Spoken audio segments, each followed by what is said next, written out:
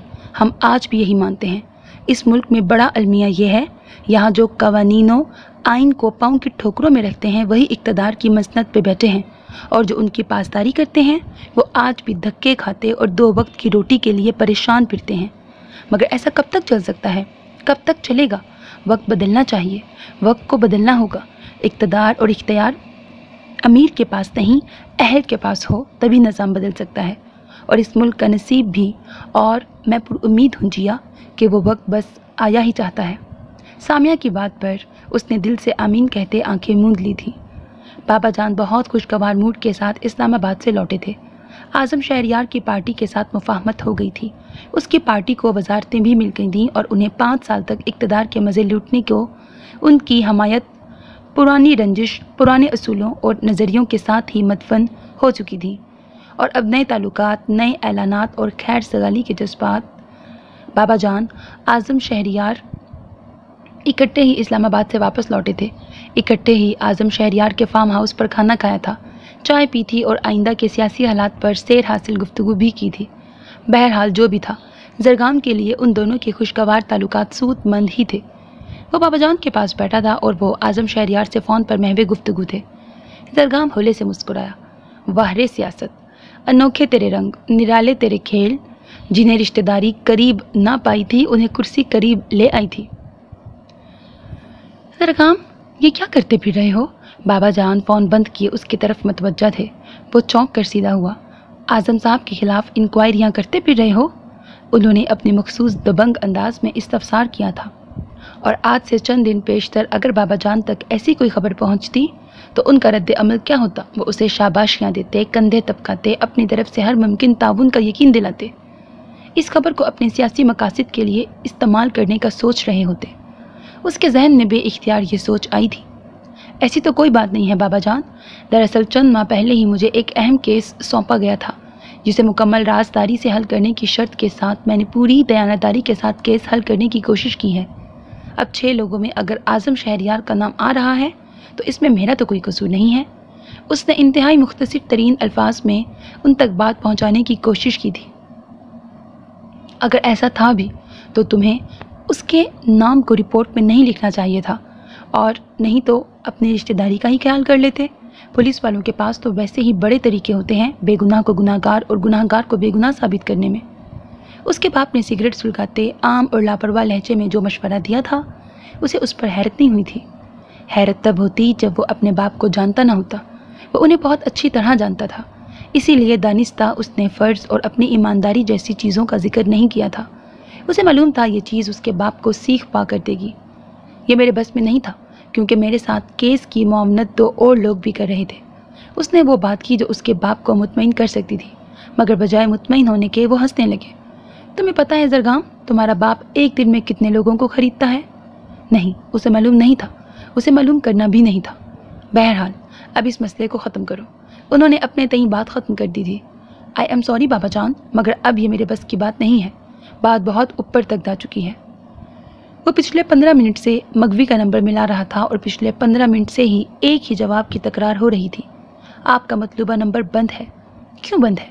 اس سوچ نے اس کے ذہن کو گھیر کر رکھا تھا۔ جواب ندارت اور الجھن بڑھتی جا رہی تھی۔ اگلے آدھے گھنٹے تک وہ مزید ٹرائی کرتا رہا اور وہی جواب سنتا رہا۔ صبح آنکھ کھلتے ہی اس نے پہلا کام مغوی کا نمبر ڈائل کرنے کا کیا تھا، اور وہی جواب سن کر اس کا دل چاہا تھا وہ سیل اٹھا کر دیوار پہ دے مارے۔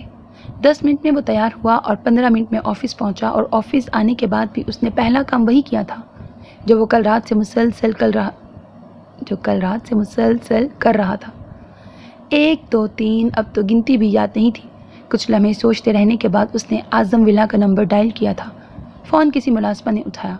مغوی بی بی کو بلاؤ، اس نے تحکم آمیز لہجے میں کہا، اور دوسری طرف ایک پل کو خاموشی چھا گئی۔ مغوی بیبی ایدر نہیں ہے؟ کیا مطلب؟ اس نے الجھن بھرے تاثرات کے ساتھ پوچھا تھا۔ کہاں ہے وہ؟ یہ ہم کو نہیں پتا، پر وہ ایدر نہیں ہے۔ یہ کہتے ساتھ ہی فون بند کر دیا گیا۔ وہ حیران پریشان بیٹھا رہ گیا تھا۔ اس نے اگلا نمبر اعظم شہریار کا ڈائل کیا تھا۔ آپ کے مطلوبہ نمبر سے جواب موصول نہیں ہو رہا، کچھ دیر بعد ٹرائی کیجیے۔ وہ پریشانی سے اٹھ کھڑا ہوا۔ اگلے 10 منٹ بعد اس کی گاڑی اعظم ولا کی جانب گامزن تھی۔ مغوی کہاں ہے اور کیوں ہے؟ اس کا جواب میرے پاس ہے، اور وہ وہاں کب تک رہے گی اس کا جواب تمہارے پاس ہے۔ سفید گلف لگے سوٹ میں ٹانگ پر ٹانگ چڑھا کے بیٹھے اعظم شہریار نے اس کے چہرے پر پھیلی بے اطمینانی کو غور سے دیکھتے اطمینان سے کہا تھا۔ کیا مطلب؟ اس کی آرام و سکون سے کی گئی بات کا مفہوم قطعاً اس کے پلے نہیں پڑا تھا۔ بیٹھو آرام سے، سکون سے چائے وغیرہ پیو، مطلب بھی بتائے دیتے ہیں۔ جلدی کس بات کی ہے زرگام صاحب؟ سرد سے لہجے میں کہتے وہ چائے کے لوازمات لاتے ملازم کی طرف متوجہ ہوا تھا۔ زرگام الجھتا ہوا بیٹھ گیا تھا۔ وہ رات بے حد طویل تھی، سیاہ تھی اور سرد تھی، اور اسی طویل سیاہ اور سرد رات میں کھڑا وہ اپنی زندگی میں اچانک در آنے والے اس طوفان پر ششتر کھڑا تھا۔ اس کے سوچنے سمجھنے کی صلاحیتیں مفلوج ہو کے رہ گئی تھیں۔ اسے لگتا تھا اس کے ذہن نے کام کرنا چھوڑ دیا ہے۔ زندگی اسے عجیب دوراہے پر لے آئی تھی۔ اسے فیصلہ کرنا تھا، اور ابھی کرنا تھا۔ دو چیزیں، دو راستے، ایک دوسرے سے بالکل الگ اور مختلف۔ سوچ سوچ کر اس کا دماغ شل ہو چکا تھا، مگر جوں جوں رات بیت رہی تھی فیصلے کا وقت قریب آتا جا رہا تھا۔ اس نے ایک گہرا طویل سانس لے کر خود کو کمپوز کیا، انگلیوں کی مدد سے دکھتی آنکھوں کو دبایا، پھر جیب میں موجود سفید کاغذ نکال کر ایک بار پھر سے پڑھا۔ اس چیز نے اسے فیصلہ کرنے میں آسانی دی۔ کاغذ طے کر کے اس نے دوبارہ جیب میں ڈالا اور پھر سیل نکال کر مطلوبہ نمبر ڈائل کیا۔ کہیے زرگام صاحب، کیا کہتے ہیں؟ دوسری طرف سے چھوٹتے ہی سوال ہوا تھا۔ میں تیار ہوں۔ اس نے اپنا فیصلہ سنا دیا تھا۔ آفس کی بلڈنگ سے باہر آتے ہی اس نے سامیہ کا نمبر ڈائل کیا۔ ہاں سامیہ، یار بہت اچھی خبر ہے، مجھے جاب مل گئی ہے۔ سامیہ کے ہیلو کے جواب میں اس خوشی سے کھنکتے لہجے میں جو بات بتائی اس نے سامیہ کو بھی دل سے خوش کر دیا تھا۔ ریئلی یار، یہ تو بہت زیادہ خوشی کی خبر ہے، مبارک ہو۔ خیر مبارک، مگر ابھی اماں ابا کو نہ بتانا، میں خود آ کے انہیں یہ خوشخبری دوں گی۔ وہ پارکنگ ایریا سے باہر نکلتے اسے ہدایت دینا نہ بھولی تھی۔ اوکے۔ سامیہ فوراً راضی ہو گئی تھی۔ اس نے خدا حافظ کہہ کے موبائل پرس میں ڈالا تھا، اور ٹھیک اسی لمحے سیاہ کرولا اس کے قریب آ کے رکی تھی۔ اس کا نہ جانے کتنی دیر سے تاریکیوں میں ڈوبا ذہن روشن ہوا تھا۔ اس نے بندھے ہوئے ہاتھ پاؤں کے ساتھ خود کو اس نیم تاریک کمرے میں قید پایا تھا۔ کتنی ہی دیر تو وہ خالی نظروں سے اپنے ارد گرد کو دیکھتی رہی تھی۔ اسے سمجھ میں ہی نہیں آ رہا تھا کہ وہ کہاں ہے، اور جہاں ہے وہاں کیوں ہے۔ اس نے ذہن پہ زور ڈالا تھا، اور اس کے دماغ میں زوردار جھماکا ہوا تھا۔ ہائے ہائے، بہت میسج آ رہے ہیں، ایک سیکنڈ۔ پچھلے 2 دن سے وہ وہاں بھوکی پیاسی قید تھی۔ رو رو کر اس کی آنکھیں سوج چکی تھیں، اور چیخ چیخ کر گلا بیٹھ چکا تھا۔ ابا، اماں اور سامیہ، سوچ کی ہر پرواز انہی تینوں تک جا پہنچی تھی، اور اس کی آنکھوں سے پھر سے آنسو رواں ہونے لگتے تھے۔ کیا سوچا ہوگا انہوں نے کہ وہ کہاں گئی، کہاں کہاں ڈھونڈا ہوگا، کس کس سے پوچھا ہوگا؟ کیا وہ اب تک مایوس ہو گئے ہوں گے؟ اس کا دل دھاڑے مار مار کر رو رہا تھا، مگر صرف ایک اس بات پر نہیں، اپنے اعتماد اور بھروسے کے ٹوٹنے پر بھی۔ چوٹ وہاں سے لگی تھی جہاں سے وہ مر کر بھی تصور نہیں کر سکتی تھی۔ دروازے کا لاک کھولا تھا، اس کی نظریں اس کی سمت نہیں اٹھی تھی۔ وہ جانتی تھی کہ کون ہوگا۔ وہ پہلے خود اندر آیا تھا، پھر اس کے پیچھے ٹرے اٹھائے عمر رسیدہ عورت نے تازہ ٹرے رکھی اور کل کی رکھی ان چھوئی ٹرے اٹھا کر باہر نکل گئی تھی۔ اس کے جاتے ہی وہ آہستہ روی سے چلتا عین اس کے سر پہ پہنچ گیا تھا۔ وہ یوں ہی نظریں پھیرے بیٹھی رہی تھی۔ وہ ذرا سا آگے ہوتا اپنا ٹراؤزر کھینچ کر اس کے روبرو بیٹھ گیا تھا۔ جیا نے نظریں گھما کے اسے دیکھا۔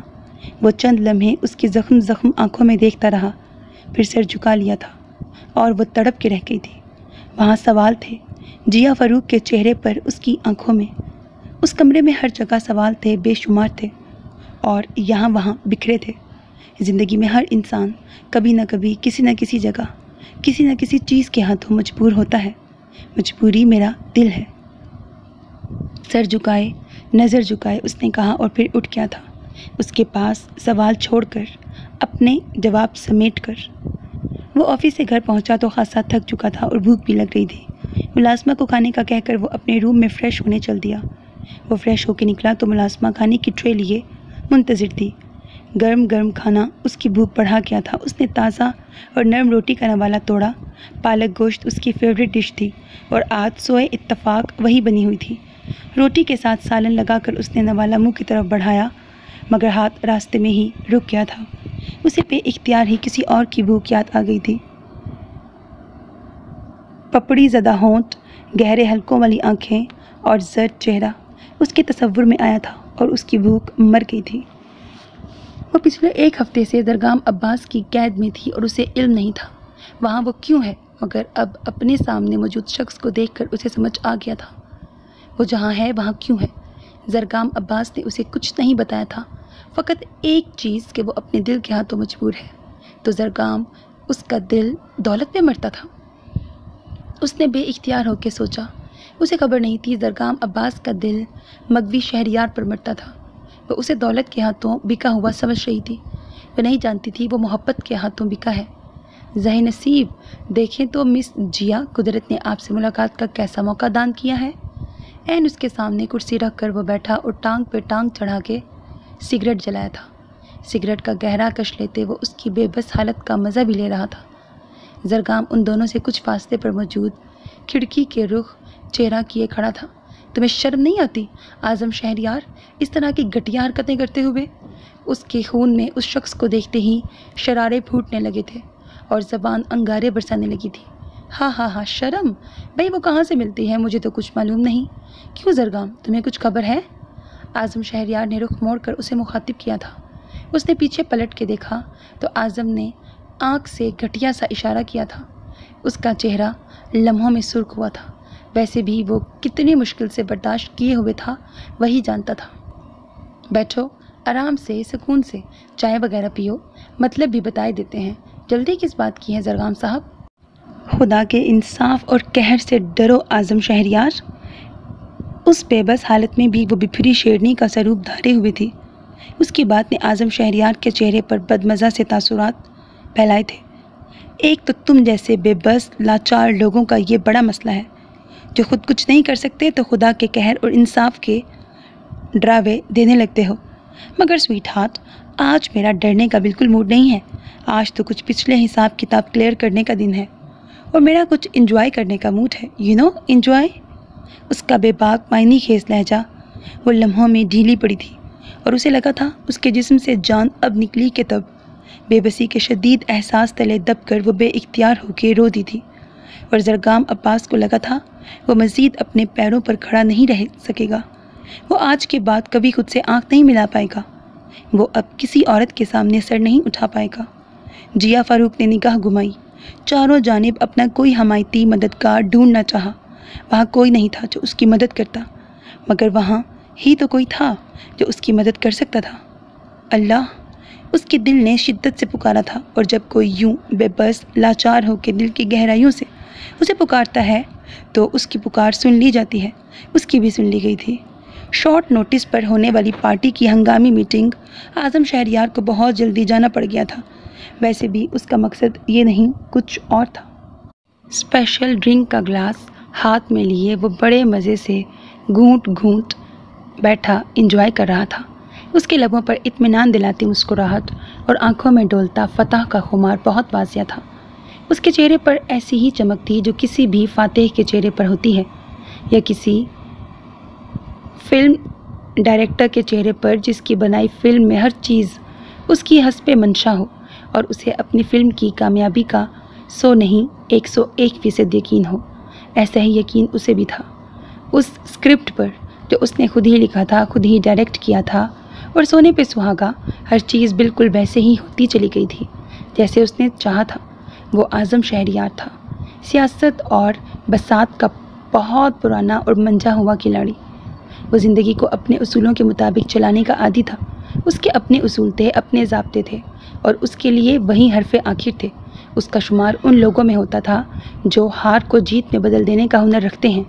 وہ تصور میں ایک آدھ نقطہ نہیں، پورے کا پورا منظر بدل دینے کی صلاحیت رکھتا تھا۔ وہ کامیاب رہتا تھا اس لیے نہیں کہ وہ کامیابی کا جذبہ رکھتا تھا، اس لیے کیونکہ وہ کامیابی تک پہنچنے کے لیے ہر ناجائز و جائز چیز کو اپنے لیے جائز سمجھتا تھا۔ مغوی شہریار اس کی چھوٹی لاڈلی بہن، وہ اسے اپنی سگی اولاد جیسا ہی سمجھتا تھا۔ آج تک مغوی کی کوئی ایسی ضد، فرمائش اور خواہش نہیں تھی جو منہ سے نکلی ہو اور پوری نہ ہوئی ہو، مگر جب اس کے منہ سے زرگام عباس کا نام نکلا، اسے لگا وہ اس کی یہ خواہش کبھی پوری نہیں کر سکے گا۔ بہت پہلے ہی وہ مغوی کے رشتے کی زبان چچا فرید کو دے چکا تھا، اور اگر نہ بھی دیتا تب بھی زرگام عباس آغا علی عباس کا بیٹا تھا، اس کے سیاسی مخالف اور حریف آغا علی عباس کا بیٹا نہیں، کبھی نہیں۔ اس کا جواب اٹل تھا، مگر مغوی کے رونے دھونے، بھوک ہڑتال اور جذباتی بلیک میلنگ وہ مان گیا، مگر کیا دل سے بھی مان گیا تھا؟ ہرگز نہیں۔ ایک بات تو طے تھی، مغوی کی شادی چچا فرید کے بیٹے سکندر فرید سے ہونی تھی، زرگام عباس سے نہیں، مگر چیزیں ابھی اس کے حق میں نہیں تھیں، انہیں اپنے حق میں کرنا تھا۔ زرگام عباس اور جیا فاروق احمد دونوں ہی اپنے پیشے سے مخلص تھے، دونوں ہی ایماندار تھے، دیانتدار تھے اور فرض شناس تھے۔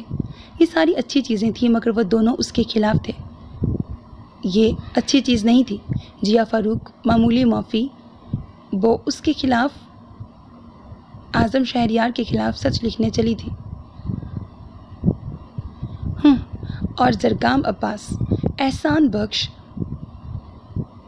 مرڈر کیس میں اس کے خلاف انکوائریاں کرتا پھرتا ہے، اور حد تو یہ کہ اسے نامزد بھی کر دیتا ہے بنا کسی تعلق داری کا لحاظ کے۔ تو ٹھیک ہے، قرض رکھنے والوں میں سے تو وہ بھی نہیں۔ یہ دو لوگ تھے جن سے اسے نپٹنا تھا، مگر اکیلے اکیلے کیوں، اکٹھے کیوں نہیں؟ میں رشتہ داریوں کو اپنے فرض پر حاوی نہیں ہونے دیتا۔ زرگام عباس کے الفاظ اس تک پہنچ گئے تھے۔ ٹھیک ہے، وہ رشتہ داریاں اپنے فرائض پر حاوی نہیں ہونے دیتا، اچھی بات ہے، مگر معاملہ اب رشتہ داریوں کا نہیں، محبت کا تھا، اور اب اسے دیکھنا تھا محبت فرض اور زرگام کے درمیان حائل ہوتی ہے یا نہیں۔ مغوی کو اس نے گوٹ میں مورے کی خراب طبیعت کا بتا کر بعجلت روانہ کیا تھا۔ اس نے اتنی جلدی مچائی تھی کہ وہ اپنا سیل بھی ساتھ لے جانا بھول گئی تھی، اور حویلی میں اس نے مغوی کو فون استعمال نہ کرنے دینے کی سختی سے تاکید کر دی تھی، اور اب اسے انتظار تھا زرگام عباس کا۔ وہ آیا تھا اور پریشان چہرہ لیے آیا تھا۔ مغوی سے رابطہ نہ ہونے پر وہ بیکل تھا، بے چین تھا۔ اس کی آنکھیں بتا رہی تھیں کہ وہ رات ٹھیک سے سو نہیں پایا۔ اس نے آتے ساتھ ہی مغوی کے متعلق پوچھا تھا۔ اس کی بات سن کر وہ آگ بگولا ہو گیا تھا۔ ایک منٹ زرگام صاحب، آرام سے، جوش سے نہیں، ہوش سے کام لیں، کیونکہ آپ کو اس وقت اس کی ضرورت ہے۔ گھر جائیں اور سکون سے تسلی سے سوچیں، آپ کے پاس کل صبح تک کا وقت ہے۔ زرگام لالا میری شادی زبردستی کروا دیں گے، انہوں نے مجھے یہاں قید کر رکھا ہے، وہ مجھے کسی سے ملنے بھی نہیں دے رہے ہیں، پلیز زرگام کچھ کرو، میں تمہارے بغیر مر جاؤں گی۔ یہ اور چند اور اس جیسے الفاظ اور جملے مغوی کی ہینڈ رائٹنگ میں لکھے ہوئے اس تک پہنچے تھے، اور وہ مزید برداشت نہیں کر پایا تھا۔ اس نے اعظم شہریار کی بات ماننے کا فیصلہ کر لیا تھا۔ لوگ دولت کے لیے اسی کو اغوا کرتے ہیں، دشمنی کے نام پر کرتے ہیں۔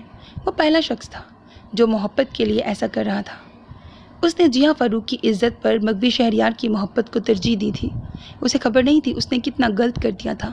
غلطیاں تو سبھی کرتے ہیں، مگر کچھ لوگ ناقابل تلافی غلطیاں کر دیتے ہیں۔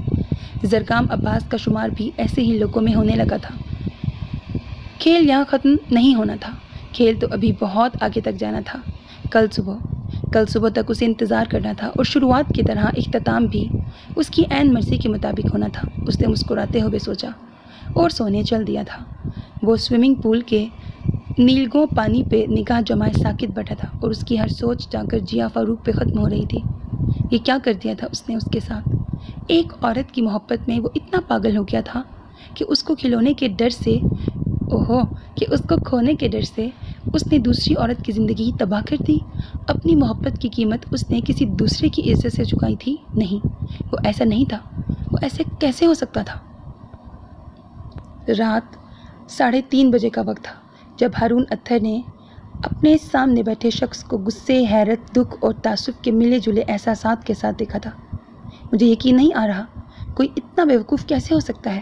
وہ اس وقت خاصی ریش ڈرائیونگ کر کے اس تک پہنچا تھا، اور اب اسے آڑے ہاتھوں لے رہا تھا۔ شکر کرو کہ میری سورس آج کام آ گئی،